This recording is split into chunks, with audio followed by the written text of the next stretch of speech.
vessels of government, we must guard against the acquisition of unwarranted influence, whether sought or unsought, by the military-industrial complex. In Dallas, Texas, 3 shots were fired at President Kennedy's motorcade in downtown Dallas. The first reports say that President Kennedy has been seriously wounded by this shooting. It is a big idea, a new world order. It was almost as if it were a planned implosion. It just pancaked. Either you are with us or you are with the terrorists.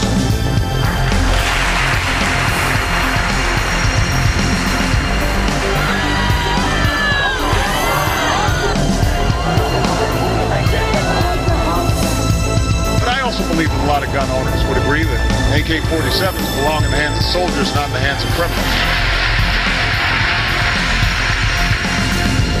Guns will be taken, and no one will be able to be armed. We're going to take all weapons. For many of the police and guard troops, it is an uncomfortable job to do this in an American city. Global governance at last. Is it one world, the central bankers in charge? But aren't we all just living and dying for what the central banks do? As for me, give me liberty or give me death! The answer to 1984 is 1776. Welcome to the Infowars Nightly News. I'm your host, Jakari Jackson.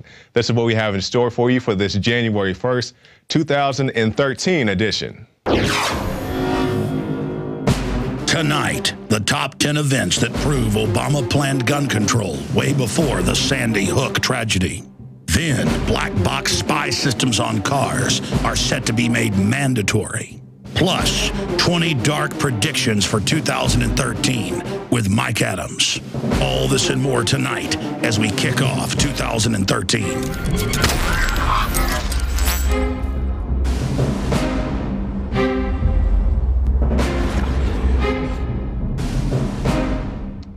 And welcome back. Top story headline: Democrats crank up death penalty talk following Obama win. Let's take a look. Salon.com posted an article by Matthew Iglesias, a blogger and Democratic operative. According to Iglesias, old folks are the key issue in the federal budget, and their welfare accounts for the remarkable lack of apparent cost effectiveness of the American health care system. The problem begins with those who have crossed the 60-year-old threshold. The article goes on to say, in September, a top Democrat strategist, Stephen Ratner, said rationing under Obamacare is inevitable. We need death panels. Quote, we need death panels, he wrote for the New York Times. Well, maybe not death panels exactly, but unless we start allocating healthcare resources more prudently, he says that, rationing will be inevitable. So there you go. They use the term death panels, these death panels that at first didn't exist. We talked about them over there in the UK with guys like Paul Joseph Watson. Now, his situation wasn't necessarily a death panel, but he went to the doctor, and the doctor told him he wasn't sick when he was. They're trying to bring that here. So when you are sick, they're going to say you're not sick, and when you go in there and you're healthy and you just need to go get a physical for a job, say turn and cough, then they're going to throw a bunch of pills down your throat and tell you that you're sick and get you hooked for the rest of your life. So, yeah, death panels. Here in the U.S., that's your Obamacare at work. Next story. Smoke detector camera video still not released to veterans' family. Now, hold on. Now, let me say this. We've told you about all kinds of cameras. We've had cameras up in stoplights and street lamps and all these other places. And at first, they didn't exist, and we were crazy, and, we're a bunch of kooks, and people think people are spying on us. Now they admit they're putting cameras in veterans' hospitals of all places. And if you want to see the footage, there's something wrong with you. Don't you? All right, let's put up the article, please, sir. Thank you. Okay, officials at the James A. Haley VA Medical Center put a tiny camera hidden in a smoke detector in the room of a brain-damaged veteran without telling his family. But 6 months after the family of the veteran Joseph Carnegie first asked for a copy of the video recorded off that camera, Haley officials still have not turned anything over to them. A number of individuals must be redacted from the recording prior to release. Susan Winswell, a Haley spokesperson, said in a recent email, there are approximately 1,000 hours that must be reviewed frame by frame. The article goes on to say the daughter of the gentleman is very frustrated that, nobody has released this footage. And I'm very curious as to what they have in 1,000 hours of footage that they can't show. I mean, the family's asking for the footage. I'm pretty sure they're prepared to see his naked behind should that appear on the tape. But I guess there's some other things in this video they don't want people to see. We always hear about these stories about people in nursing homes and such. And I guess this guy, he was in a VA medical center, but same type of medical care. People get abused, they're robbed, some cases raped and molested. So I can't say that's necessarily the case for this gentleman, but what's on this tape that you do not want this family to see, and why were you taping this guy to begin with? Next story. Top 10 events that prove Obama planned gun control long before the Newtown tragedy. Now, this is a special report from Aaron Dykes. I'll throw to that in just 1 second. But I would like to point out a quote, a very familiar quote to our viewers. This from Rahm Emanuel. "You never want a serious crisis to go to waste. What I mean by that is it's an opportunity to do things that you cannot do before." You guys know that very well, and he was very serious about it. So right now, let's go to that special report from Aaron Dykes. An article I just published moments ago, top 10 events that prove Obama planned gun control long before the Newtown tragedy. Numerous events throughout President Obama's first term have been patently exploited to destroy the Second Amendment, quote, under the radar. Now, of course, you remember the statements from then White House Chief of Staff Rahm Emanuel, who said, never let a good crisis go to waste. There's a few variations. He also said, you never want a serious crisis to go to waste. Those are all on tape. And it's the classic Hegelian dialectic that if you cause the problem and provide the solution, you can move the country, the population towards any kind of controls you want. And the number one control that dictators and tyrants always want is gun control. Look at history. Governments have killed more people than any other unnatural cause of death, and they always do it with the disarmed population. That's called democide. You can look it up. It's an academic study. But I just wanted to go over 10 of the top examples that prove that the Newtown, Connecticut shooting massacre is not the reason we're seeing gun control. As tragic as it is to have little children shot down, that is not why we're seeing this stuff. The government could not move quickly enough to implement gun control just on the backs of that recent tragedy. They've been ramping this up throughout Obama's entire first term. I take you back to February of 2009 when Attorney General Eric Holder, at the very beginning of Obama's first term, openly announced that they were seeking a renewal of the assault weapons ban.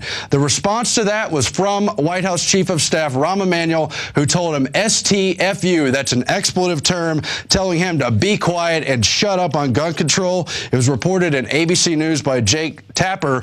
They wanted to implement gun control slowly, incrementally, under the radar. They did not want an open call for gun control because they knew it would get the gun lobbies mounted up, working against that action agenda, and indeed, that's been what's happening.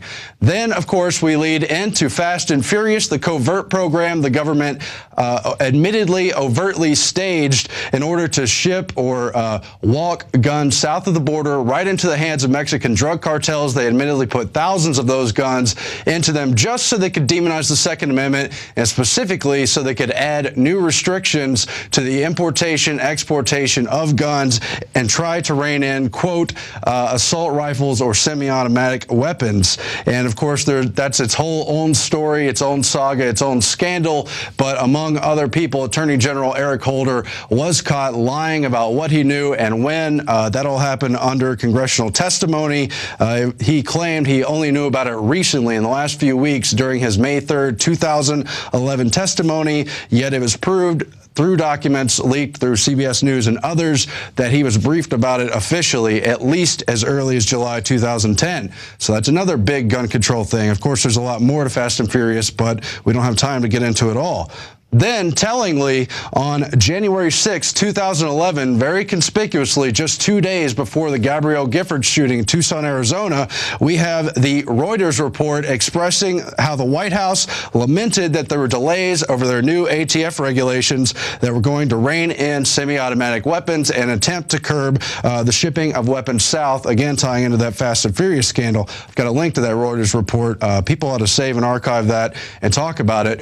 By July 2011, this led to new regulations in the 4 border states, that's California, Arizona, New Mexico, and Texas. It required the more than 8,000 gun dealers in those states to report anyone buying more than 2 semi-automatic rifles, all while the government itself was giving those weapons directly to the drug cartels. How shameful is that? And they undoubtedly got those regulations put in place, not only on the backs of the whole Fast and Furious illegal weapons shipping scandal, but on the mass shootings in Tucson, though they were unrelated. Then, of course, on January 28th, 2 days after that report I referred to, there was the tragic shooting by the alleged killer, the confessed killer, Jared Lee Loughner, of Representative Gabrielle Giffords. She didn't die, of course, but many others did.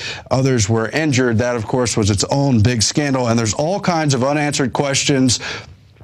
Does the profile of this guy add up? Were reports of possible second shooters or of handlers? Was there anything to any of that? Regardless, the media directly exploited it, demanded gun control. Publications like USA Today published the article the day after. Debate on gun control heats up after Giffords shooting. And you got to remember, it's always this quick response after these tragedies that's the giveaway. That's the tell in the poker game that they've been planning the response to these tragedies. And then you have people like the Southern Poverty Law Center, the sheriff of Pima County there in Tucson, Clarence Dupnick. They tried to blame the radical right wing. They tried to blame the violent rhetoric in the country, in the political spheres, and tried to tell people that they had to tone down debate and be more bipartisan. Meanwhile, gun control advocates openly demanded Obama use the Tucson shooting for gun control, but he's smarter than that. He knows it has to be incremental. He knew it was not the time for overt moves. It just kind of did a generic rally for re-election and mourning for the people who were killed and injured in that attack.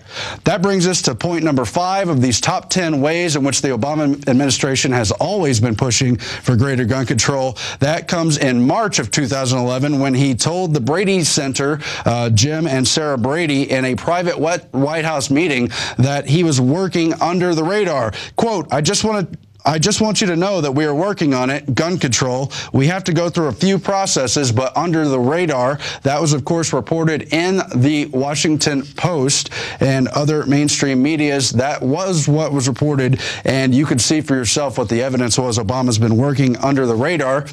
Then point 6, how the ATF tried to ban the importation of most shotguns. They tried to ban shotguns that hold more than 5 shells. That's most shotguns, people.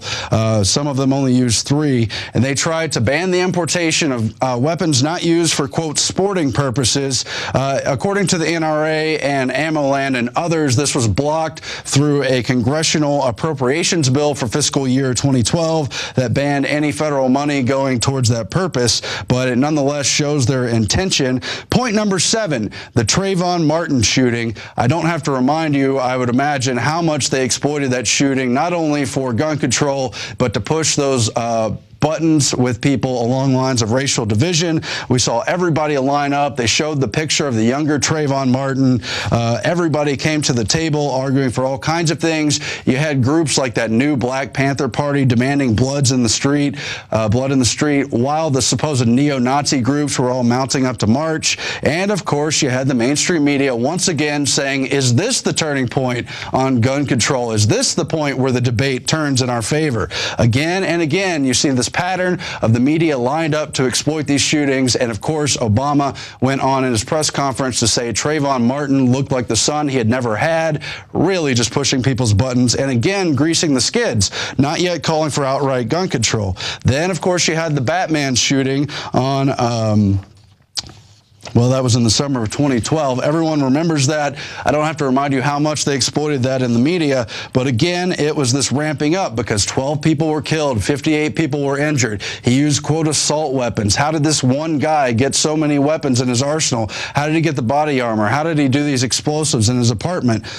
Really, a lot of those questions were never properly answered. The police frequencies reported other shooting suspects. There's the reports that someone let him in through the back door and all kinds of other unanswered questions. But again, the media used it for one purpose, to show how a lone nut can really take over the country with a tragedy, and how that somehow leads to gun control. And I go on to make the point that Obama again refused to pursue gun control. It's like that scene in Shakespeare's Julius Caesar, where Caesar refuses the crown 3 times. No, I don't want to be emperor. No, thank you. I won't accept that title of emperor, until he finally does, of course, when the public outcry is strong enough, when everybody's behind him for that purpose.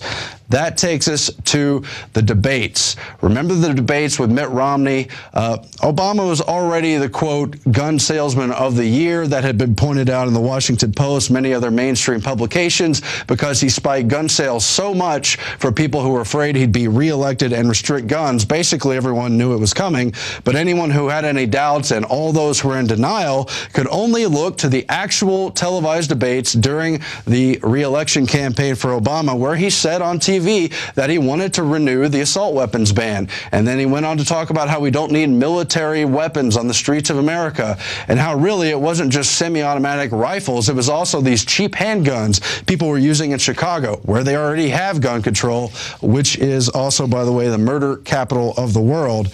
And as short as our memories are, I know most of you in the audience haven't forgotten about Bob Costas, but the tragedy over Newtown, the shooting in Connecticut, has been so tragic that I think a lot of people have already forgotten how much they tried to use the media to call for gun control since Obama's reelection, just after that tragic murder-suicide case with the NFL player Jovan Belcher, and how Bob Costas took his spot during halftime on the Monday night or Sunday night, whichever it was, football program, to repeat the writer Jason Whitlock's calls for gun control. He didn't apologize even after there was a major outcry. He went on to do other interviews and said things like young men can't be trusted with guns and they always do something dangerous. Something bad always happens when young people have guns. All this has just been greasing the skids for this total media frenzy we're seeing right now. Just never forget that these calls for gun control, which are bolstered by this manufactured public support for Obama's new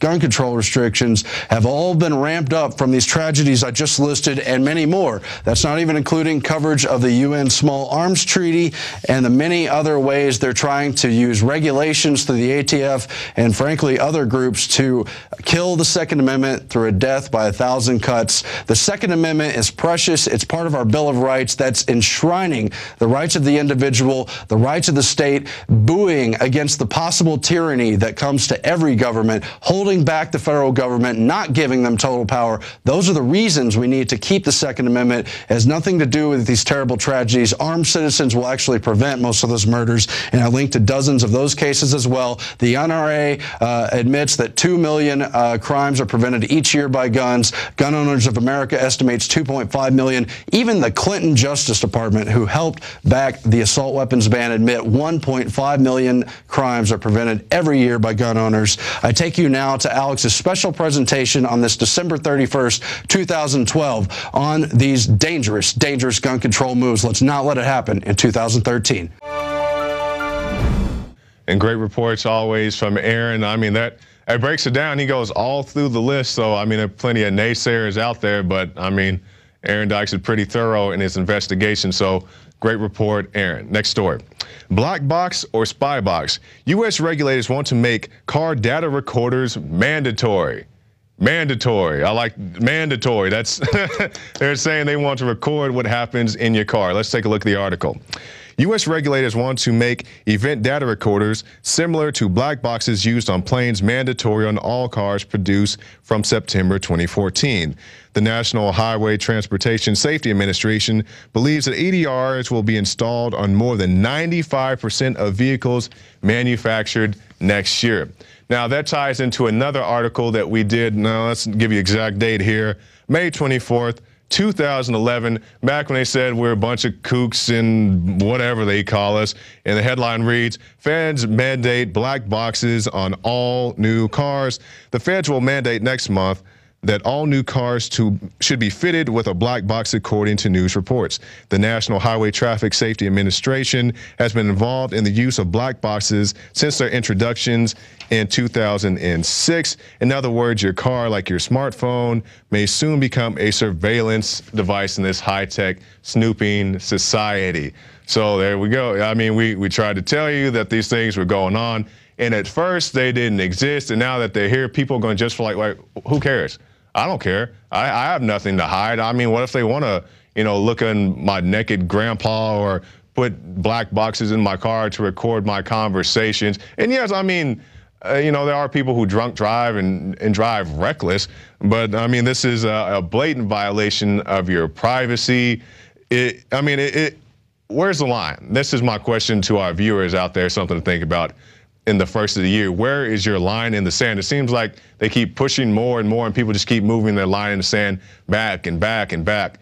People say, like when we talk about the things like the kids in San Antonio with the RFID tags, their justification for the RFID tag is, well, they're spying on them on their phones anyway, so who cares? And then, Xbox and whatever else, they come out, yeah, they're taking videos of you playing with your Kinect. And then Verizon says we're going to spy on you through your cable box and all this other stuff. Next story. It's back. Texas and superhighway deal with Spain. Yes, it is back. You guys may remember the so-called Texas Trans-Texas Corridor, this giant sprawling highway with no regulation, privately owned, where they can run drugs, hookers filled with drugs or whatever else they wanted to do without pretty much any oversight. It never really died. They just repackaged it as they often do, and they're representing it to you now. So let's take a look at that article. Very quietly, Governor Rick Perry and the Texas Department of Transportation, or TxDOT, signed in October a comprehensive development agreement to construct a toll road redevelopment of Interstate I-35 north of downtown Fort Worth. TxDOT signed a 50-year deal with NET Mobility Partners Segments 3 LLC, a U.S.-based wholly owned subsidiary of Cintra, the Spanish-owned construction company. TxDOT picked Cintra in 2005 to build what some have called the NAFTA Superhighway. So once again, this is a big sprawling highway. You guys can look it up for yourself, NAFTA Superhighway or the Trans-Texas Corridor, whichever you may prefer. This giant sprawling highway with really no oversight. They can do pretty much anything they want to do on it. It has an 85 mile an hour speed limit. I'm not so much against that, but the lack of regulation on this thing is pretty ridiculous. Now, this isn't an official story, but you guys may remember it was about 2 weeks ago now. We started the Piers Morgan petition, and we are very happy to report this thing is now over 100,000 signatures, 100,661 signatures, and we still have, what, a month to go? Scroll back down again. No, up, let me see. Okay, so we still have till January 20th, and Mr. Morgan has gone on to say that if we continue with our gun laws the way they are, we won't have to deport him because he will, I guess, quote, deport himself. I think that should be our next contest. Go over and help Piers Morgan pack his bags. I think we should announce that new contest. And speaking of contests, we haven't forgotten about the Bob Costas and also the drone mob contest. If it was up to me, we would announce that stuff on Friday, but there's, an order to doing things. So we haven't forgotten. We're going to announce those soon. So stay tuned for more on that. And that brings us now to our quote of the day. This from George Washington. Let's take a look. A free people ought not only be armed and disciplined, but they should also have sufficient arms and ammunition to maintain a status of independence from any who might attempt to abuse them, which include their own government. George Washington. So there you go. This for all the people who say the Second Amendment is just for duck hunting or, you know, whatever else, shooting at the range.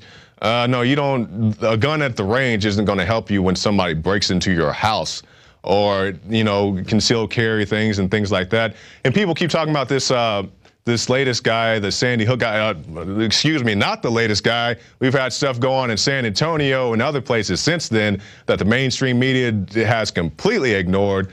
But anyway, this latest guy, or say it again, the guy at Sandy Hook, you guys know who I'm talking about.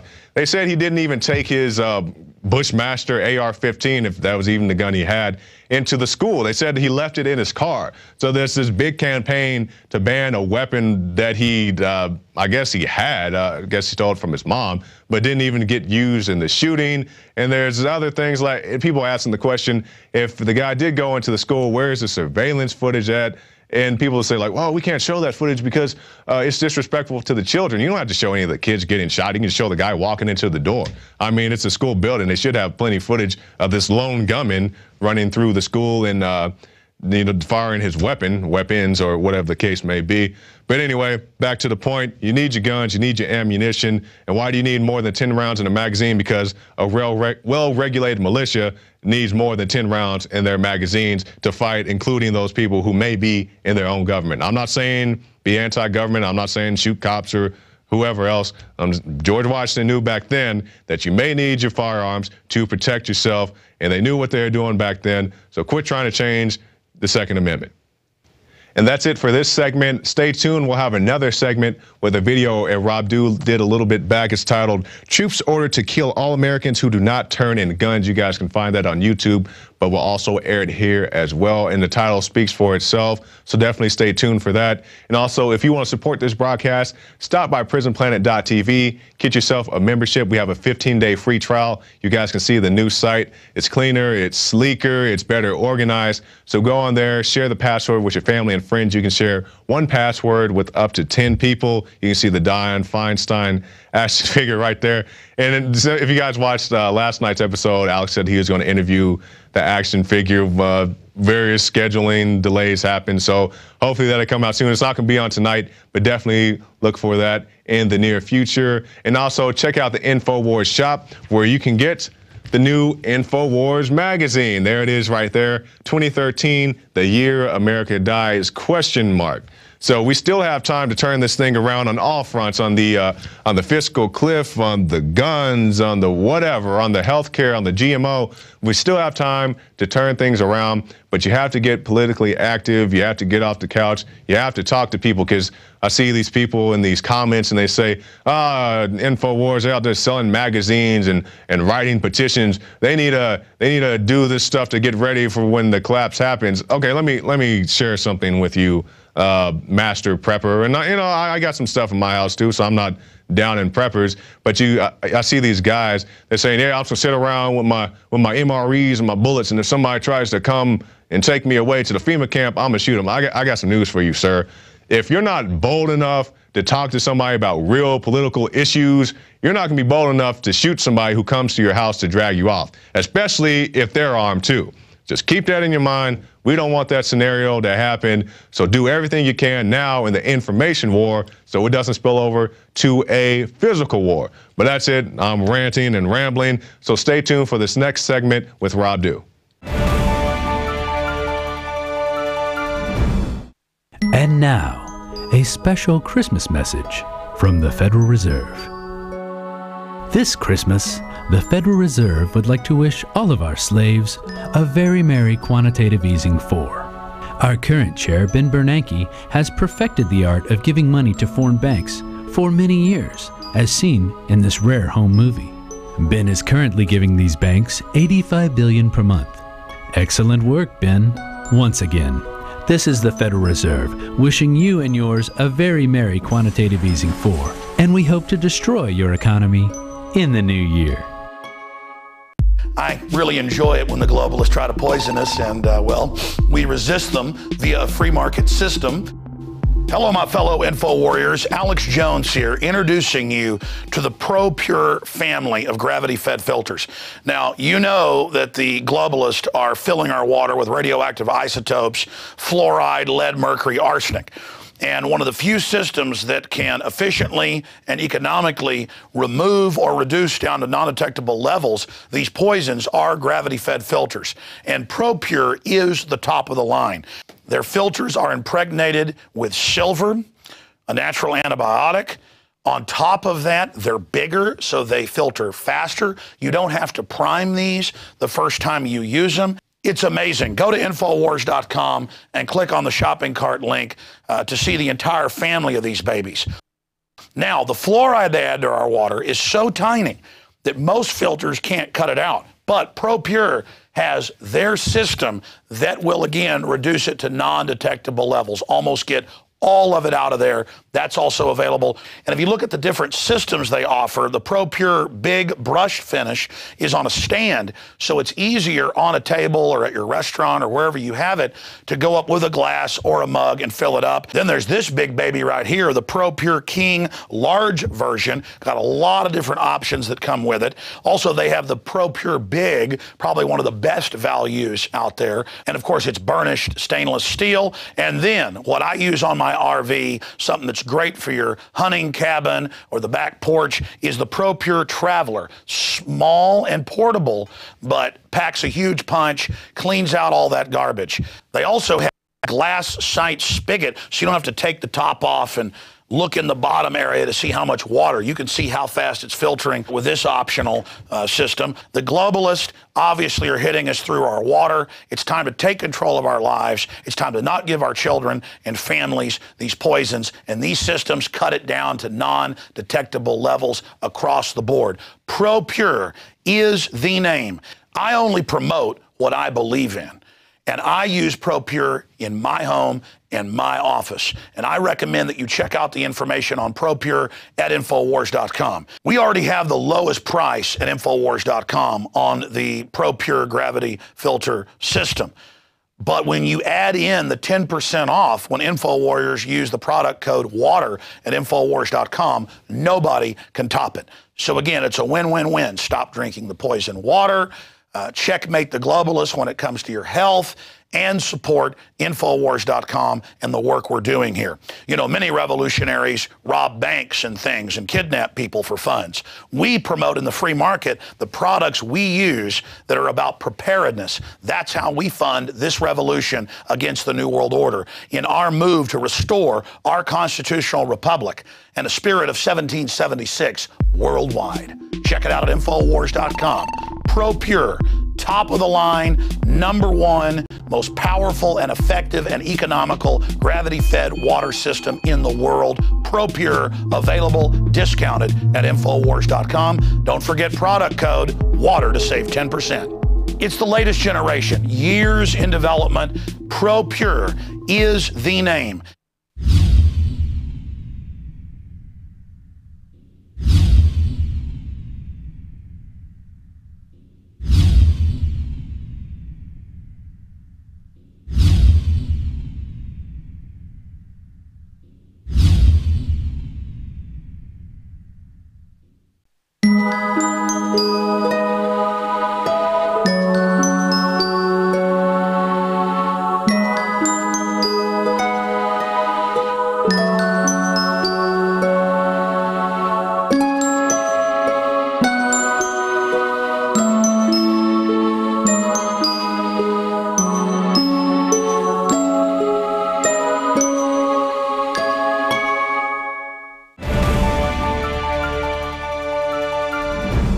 And welcome back.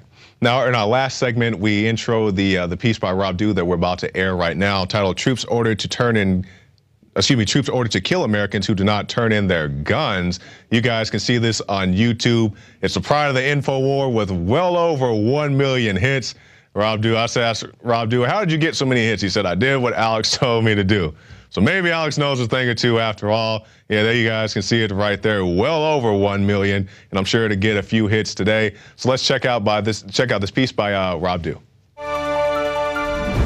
Last week, Aaron Dykes covered how the UN has been incrementally trying to dig into our Second Amendment. Well, guess what? It's hitting home now because we just released a story today titled UN Gun Grab Follows State Department Plan. This is going to get scary.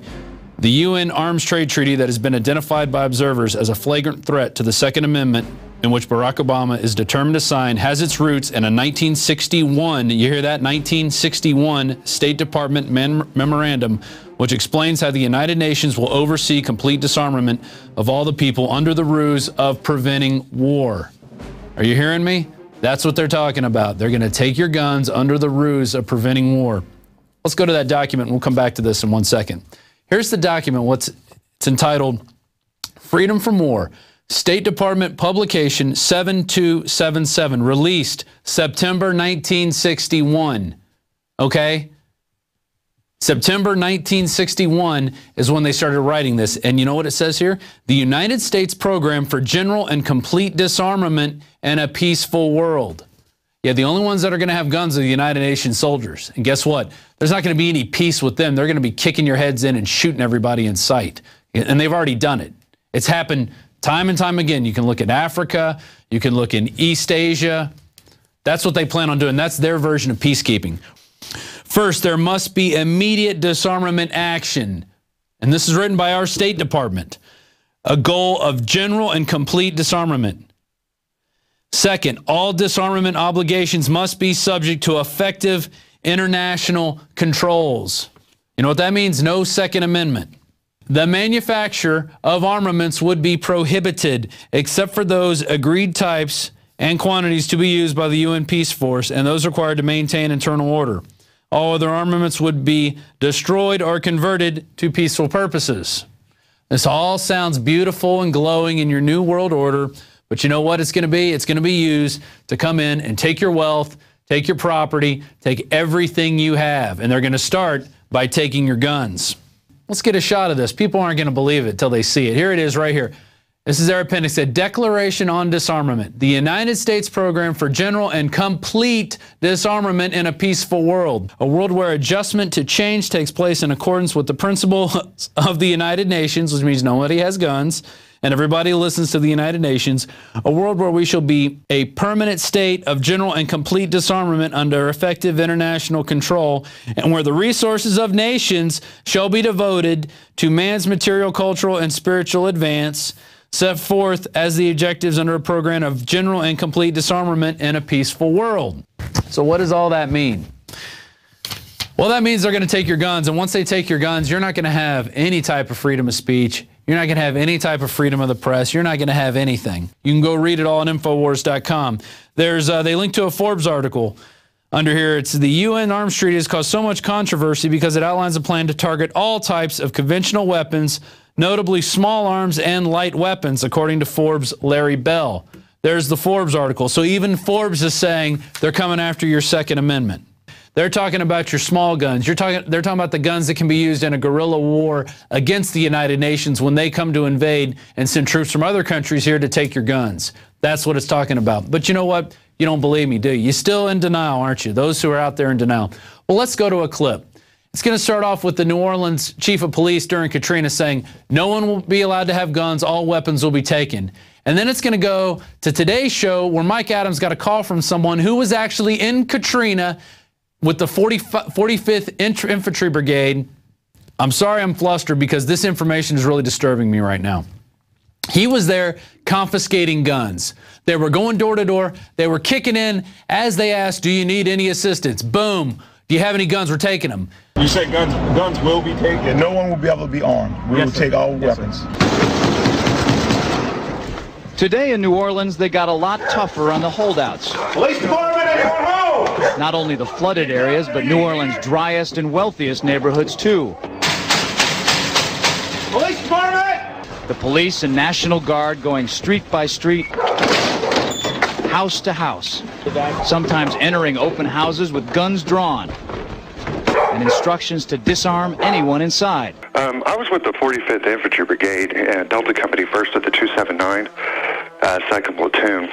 I've always wanted to get a hold of you guys and kind of get the word out there for those that still have that slight hesitation in the back of their head that gun confiscation can't and won't happen here. It already has. And I was only 21 years old, just really gung-ho, really dedicated to the Army, especially to the infantry. And I did whatever I was told. And what did they ask you to do?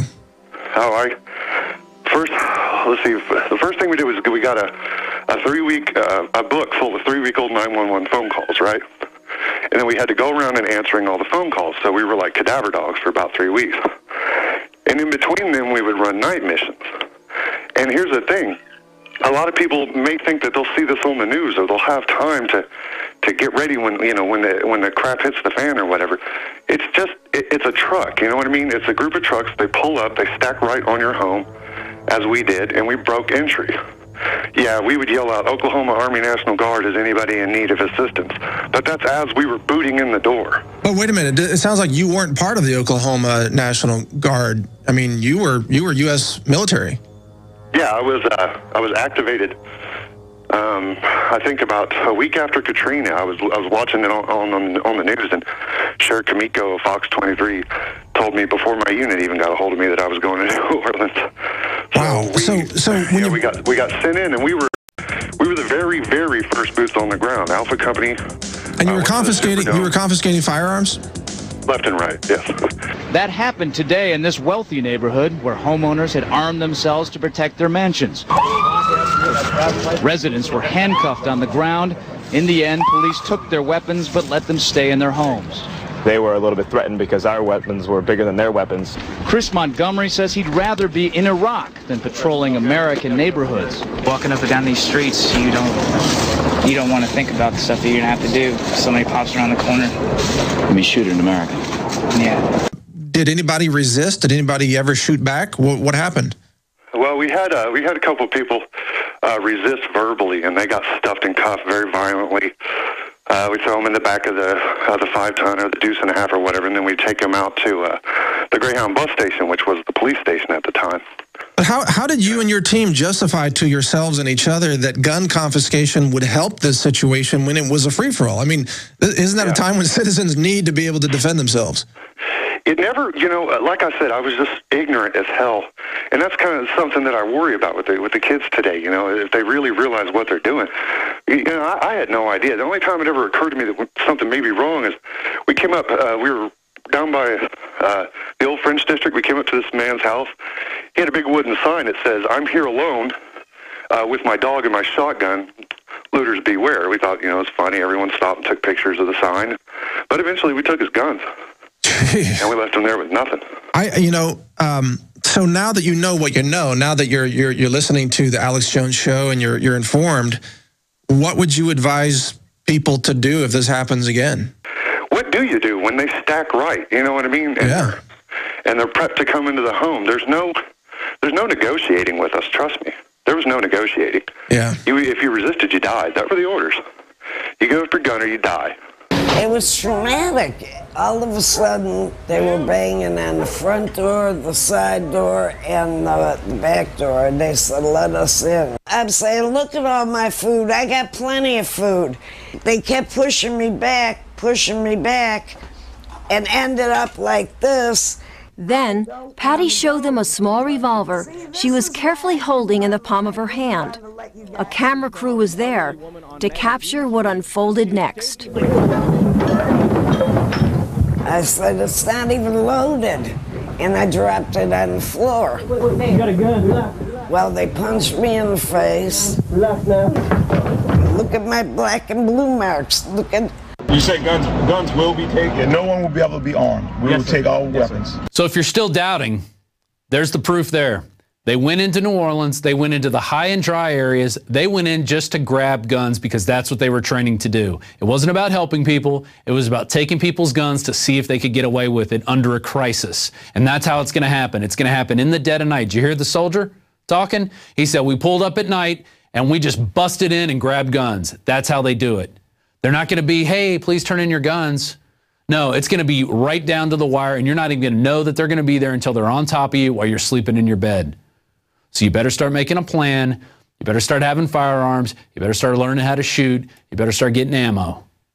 Because if you don't exercise the Second Amendment, it will be taken from you.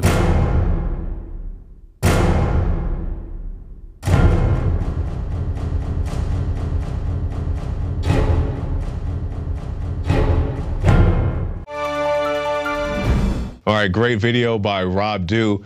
Now, before I just saw that for the first time right now, before I saw that, I thought Rob's best video of the year was the Obama orders children murdered. Of course, that was the piece we ran about drone strikes. I still think that's very powerful, but this piece from Rob is very good as well. So stick around after this break. We'll be back with Mike Adams as he breaks down his top 20 dark predictions for the year 2013. Stay tuned.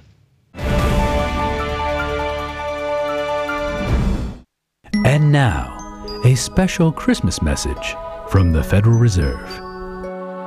This Christmas, the Federal Reserve would like to wish all of our slaves a very merry quantitative easing 4. Our current chair, Ben Bernanke, has perfected the art of giving money to foreign banks for many years, as seen in this rare home movie. Ben is currently giving these banks $85 billion per month. Excellent work, Ben. Once again, this is the Federal Reserve wishing you and yours a very merry quantitative easing 4, and we hope to destroy your economy in the new year. Alex Jones here with a message that could revolutionize health in this country. Going back about 1.5 years ago, I began to learn about the incredible health effects of longevity products. Aaron Dykes lost 92 pounds. We're going to show you some before and afters. Aaron, break down what happened, your story. I've worked really hard with diet and exercise to try to lose weight, but I just didn't get the results. It just didn't happen. Then I saw what you were doing with InfoWarsTeam.com. I wasn't even trying to lose weight, but I got it because I wanted to feel better energy. I wanted that nutrition. Didn't even understand how that could kickstart my own weight loss goals, but the products did that for me. I found myself suddenly losing weight, more energetic, wanting to exercise, wanting to eat the right foods. And they don't even advertise it as weight loss. I want to challenge our radio listeners to go to InfoWarsTeam.com. Sign up as a distributor and get wholesale pricing discounts at InfoWarsTeam.com.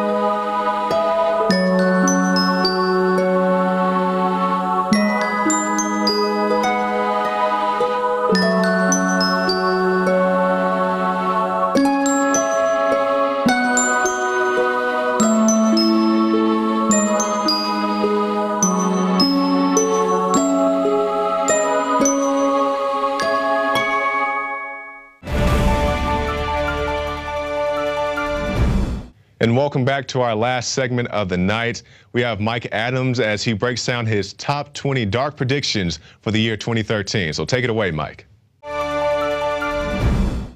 Hi, this is Mike Adams, the Health Ranger of naturalnews.com, and I recently published a list of 20 dark predictions for 2013, 2014, and 2015. I'm going to go through those predictions for you here on Infowars Nightly News, one by one, and give you some more details about each one. But first, let me just say, you know, I'm on the record with Alex Jones saying that nothing would happen on the Mayan calendar day of 2012. So I'm not a kind of person who just goes and follows every doomsday prophecy or every negative prediction. Long term, I'm an optimist. But if you do the math on what's been happening in 2011 and 2012, and with the entire Obama administration, the TSA, and so on, even going back to the Bush administration and the Patriot Act, if you project that into 2013, 2014, and 2015, it looks very bad, very scary times for liberty and for America. So I'm going to go through those predictions right now and give you more details. Prediction number 1, the global debt collapse arrives. And by the way, these predictions, the time frame is 3 years, so 2013, 2014, and 2015. Some of them may happen in 2013, but some may take another year or two. I do agree with people like Max Kaiser, who says that a global debt collapse is on the horizon. Whether it happens by April 2013, I'm not sure, but I do know that the global debt pyramid cannot continue. So the next point is number 2, Obama administration attempts to gut the Second Amendment. Now, that's not a difficult prediction to make for those of us who have been in the loop on all this, but for the mainstream people out there, they're kind of shocked to hear that. they think Obama loves the Constitution, loves the Bill of Rights, and loves you. Hey, he even loves all those children that he's bombing in Syria and Libya and Egypt and maybe soon Iran as well, because it's all about love when you're a Nobel Peace Prize winning global war criminal, isn't it? In any case, the Second Amendment is going to be gutted, or at least an attempt will be made on gutting the Second Amendment. Point number 3, martial law will be declared in America. This is a big one. I believe this will happen again sometime in the next 3 years, and it will be instigated by an event such as a global debt collapse or a false flag attack being instigated by the government itself that can then be blamed on patriots or veterans or gun owners. And we'll talk about that prediction later. That's a separate prediction. But martial law will be declared, and that will be the basis from which Obama, the constitutional scholar, if you believe that, will say that he has the right to then demand nationwide gun confiscation and control of the food supply and much more. All right, next point, prediction number 4. Expect extreme shortages of guns, ammo, magazines, and all gun accessories. Now, this has already begun, but it's going to get much worse, because if Dianne Feinstein has her way, obviously she's going to try to completely outlaw virtually all guns in the hands of private citizens. You can expect then, consider this to be prohibition on guns. Just like prohibition on marijuana or prohibition on alcohol, it's going to create a huge black market where guns will still be bought and sold, and ammo and magazines and many other things, but everybody will be criminalized in the process. So just as today our prisons are filled with people who smoked a joint, got caught with a little bit of pot, but otherwise are, happy working citizens and no threat to society, in the future the prisons could be filled with people who got caught selling 50 rounds of ammo to a neighbor who tattled on them to the federal government. So expect some of that to start happening in the next few years. Next point is number 5, tactical weapon strikes target Iran. I do believe that in the next probably 1 year, we will see a strike on Iran using U.S. technology. Now, obviously, Israel will likely be involved in this strike, and it may be an Israel-U.S. team that engages in these strikes, but Iran is in the crosshairs, and they want to have an excuse to go after Iran. So expect to see more of the so-called weapons of mass destruction discussion that we saw before the invasion of Iraq in the Gulf War and in Afghanistan. So watch for those kinds of signs. That lets you know that they're about to strike Iran, which will, of course, skyrocket oil prices, skyrocket gold, and cause even more ripples to spread out in the world, the global realm of politics and military might. It's going to be bad for all of humanity if that war breaks out in the Middle East. The next point, number 6, a massive false flag attack will be carried out in the USA and blamed on patriots. This could be on the small side, something like a school shooting, another staged shooting just like Aurora, Colorado, or possibly even Newtown, Connecticut.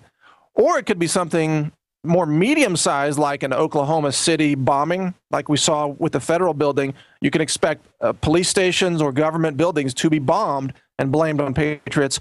Or on the large side, this could be a radiological attack, a dirty bomb, for example, set off in a major U.S. city, planned by the government, carried out by the government, blamed on a patsy who is a gun owner, a veteran, a patriot, you name it. They're going to throw all those labels in there. This could hit a major U.S. city such as Chicago or Los Angeles or New York or, hey, even someplace like Houston, Texas, for example. And it will be, the media will jump on board and blame gun owners, and that will be if it happens, that will be the excuse for martial law across America. Number 7, DHS arms the TSA and begins insane abuses of Americans on roadway checkpoints. You can expect, see, the building of the TSA has been the creation of an army of evil, an army of people who have no ethics, no law enforcement training whatsoever, who have never sworn an oath to the Constitution. The DHS can't wait to continue to grow that army. It's kind of like an army of pedophiles and thieves. Imagine a bunch of pedos running down the street with guns pointed at your head and running roadside checkpoints. That's what we're going to get with the TSA.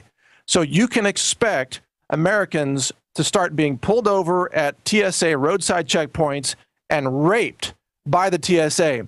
Your children will be molested by the TSA if this prediction comes true, if this is rolled out. They will steal anything of value in your pockets. They especially love to go in your pockets, but they could steal things out of your cars or trucks or motorhomes. They will steal your loot just like they do at the airport, and they will rape your wives and daughters and children at the same time. That will be rolled out across America, and it is one of the main signs of the coming police state. It's already here. They're just going to make it worse. All right, next prediction is number 8, the rise of the resistance. You can expect that the worse these abuses of rights and liberties get in America, the stronger the resistance will become. And this resistance can take many forms. Right now, there is already an online resistance, which is Infowars, for example. But there could be, if this gets bad enough, a physical resistance where people actually take up arms, have teams, and actually commit sabotage acts against the government, or try to even, for example, kill TSA agents by using sniper rifles or other means, explosives, things like that. This is really the beginning of an all-out war in America, a kind of civil war, if it happens. Now, again, just to reiterate, I hope none of these things happen. But this is sadly where I think it's headed, because the government has abandoned the Bill of Rights, abandoned the Constitution, abandoned liberty, and is trying to literally round up and exterminate all those who believe in liberty. Now, the next prediction here, number 9, attacks on the First Amendment accelerate as government seizes websites. I am predicting that the government will sooner or later begin to shut down and seize websites like naturalnews.com, my site, and Infowars.com, and others.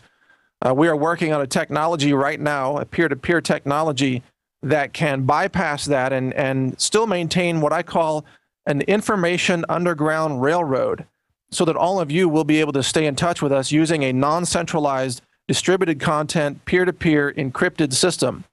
We're building that right now with the help of many, many volunteers, and I'll keep you posted on that. I'm sure Infowars will be announcing that when it is available sometime in 2013. That's my number 1 priority, because we know the censorship is coming. Facebook recently, as you know, censored our Gandhi quote and shut down dozens of websites that were pro-Second Amendment and pro-gun rights. It's just the beginning, folks. It's going to get much worse throughout 2013, 2014, and 2015. All right, the next prediction is number 10. The rise of violent rhetoric among the population as disagreements turn to threats. We've already seen many liberals, so-called liberals, saying that they really want to kill conservatives. They want to kill the NRA president, for example. They want to kill people who own guns. They're all about extermination. That's what they believe in. They are Adolf Hitler wannabe people. They love the idea of mass murder of anybody who doesn't believe in worshiping big government. But their rhetoric continues to become more aggressive. And at the same time, the conservatives are becoming more aggressive in saying, we're not going to put up with this. You know, we may actually take up arms, as some of the comments that I'm hearing across the internet, even posted on Facebook and Twitter and elsewhere. So you can expect that this could result in isolated conflict, even shootouts or acts of violence among these people throughout the next 3 years. Again, I don't want to see that coming, but it could happen. All right, the next prediction is number 11. The global government makes its move. You can expect that the worse things get in the United States, especially if there is martial law declared and if there are any outbreaks of violence, you can expect the UN to then launch a so-called peacekeeping mission into invading the United States. We could see United Nations troops with their blue helmets occupying American cities and calling it peace. You know, Steve Quayle was right about this. He's been predicting this for a long time, the Russian troops stationed in the U.S., for example. And he says there are a lot of troops stationed here. For a long time, I didn't believe that, but now I think he may be actually correct. Even if they're not stationed here, they could be flown in, and there could be an invasion force from the United Nations that comes into the U.S. and begins occupying America with its peace. And of course, hey, they will also drop peace bombs on U.S. cities or rebel installations, and they can also shoot you with peace bullets. That's what they bought recently, the 1.6 billion rounds of peace bullets. Not only do they stand for peace, but they will, of course, leave you in pieces if you stand in the way of them. But that's what the liberals want, to destroy any resistance and take over America under a new communist regime, possibly led by Obama. All right, next prediction. Number 12, accelerated mainstream media attacks on patriots, preppers, and veterans. You can expect veterans to continue to be demonized, as well as all gun owners who will be labeled terrorists. This isn't a difficult prediction, but you'll see it accelerated even in movies as well. Expect attacks on men. Anybody who is macho will be attacked. Anybody who believes in standing up for the Bill of Rights will be attacked.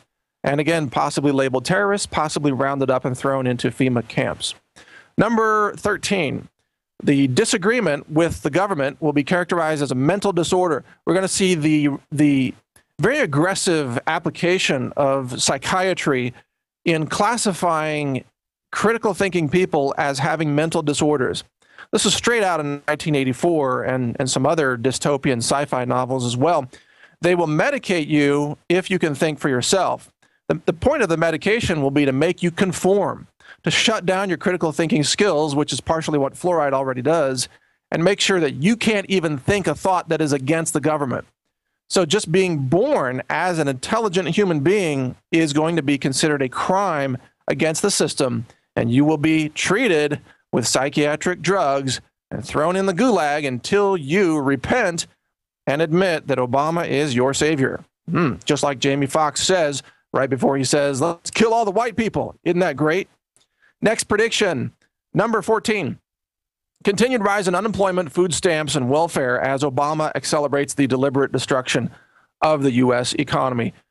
The step-by-step gutting of the economy is continuing, in fact, accelerating, so you can expect Obama to continue his plan to destroy America and make everyone a government slave and a government servant. That's also great for the re-election of people who hand out things to their voters.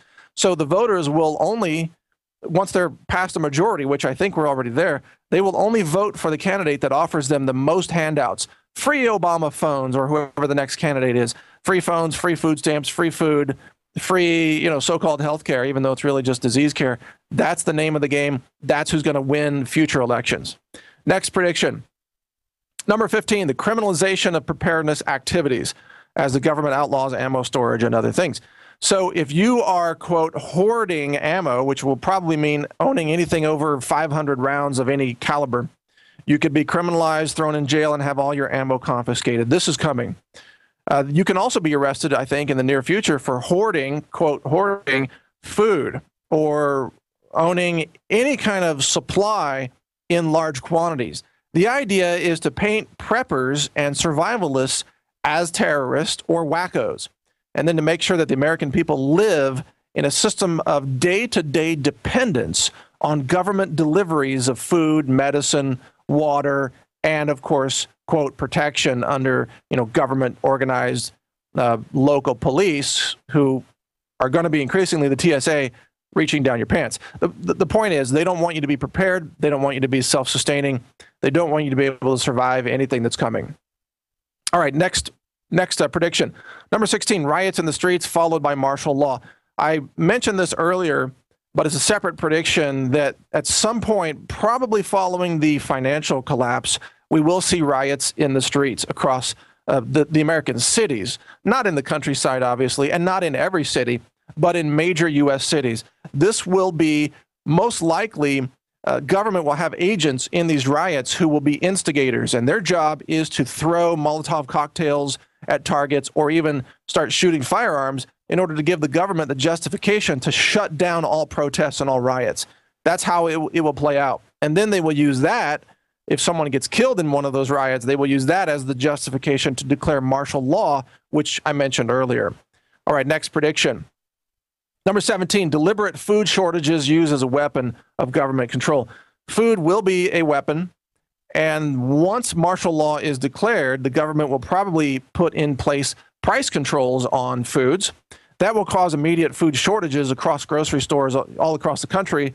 This will then result in a reactionary, alarmist seizing of the food distribution hubs by the Obama administration under the declaration of martial law.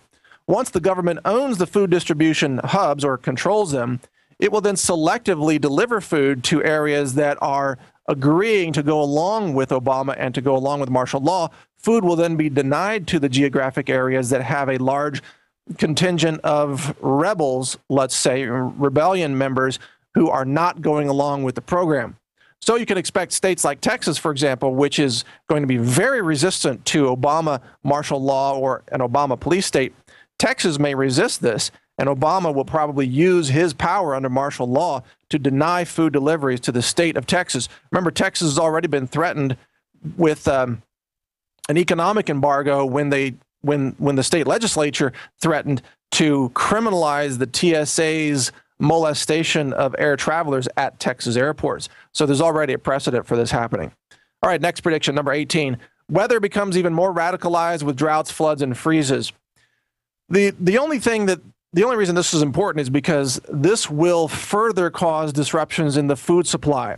So this is a good time to shore up your storable foods and make sure you're ready to make it through any kind of food disruptions. The weather can get crazy in 2013 and beyond. So we already had a lot of droughts and freezes and floods in 2012. That's going to cause food inflation in 2013. That's already, coming our way. That's inescapable. But beyond that, it's going to get even worse because weather patterns could get crazy. And related to that is the next prediction, number 19. The solar weather gets nasty. Solar flares threaten communications and more, actually. A medium-sized solar flare will, of course, threaten satellites that are in orbit, communication satellites, and lots of broadcasts, and even emergency services such as 911 response services. But if a sufficiently large solar flare strikes the Earth, which only happens about once every century or so, it could actually cause a total grid down scenario, complete grid failure, potentially followed by meltdowns of hundreds of nuclear power plants that can no longer fuel their backup generators or even run their cooling pumps. That's a total nightmare scenario. I'm not predicting that scenario for 2013. There's only about a 1% chance of that happening in any given year. But in a lifetime, that's a very real risk, and that's something that we need to be thinking about because we've never been hit by a large solar flare during modern civilization. The last time one hit was in, I think, the mid-1800s when there wasn't much technology around and people didn't depend on technology. If we get hit now, it's going to be bad, bad news. I mean, worst case, Mad Max scenario. Go out and read those books by James Wesley Rawls because you're going to need all those skills. All right, last prediction, number 20. You will be told, no matter what happens, that the answer to all these problems is more government. That's right. If anything goes wrong, anything that I just mentioned above, all these predictions, food shortage, riots, financial failure, whatever the case is, you will be told that the only reason those problems happen is because government isn't big enough yet. If we could just give government more power, more control, more money, and give it more of the economy, in fact, like a centralized command, control, top-down, communistic economy, then all the problems will be solved. That's what we're being told. And of course, that's nonsense. The answer to all of this is actually to make government much smaller, to have a free market, to have more liberty, more individual power, power distributed across a true republic, instead of centralized in the hands of a few globalist criminals who are trying to dominate our lives. So those are the 20 predictions. Again, long-term, I'm an optimist. I hope none of these happen. But doing the math, folks, this is what it looks like we're going to be facing in the very near future. Get ready.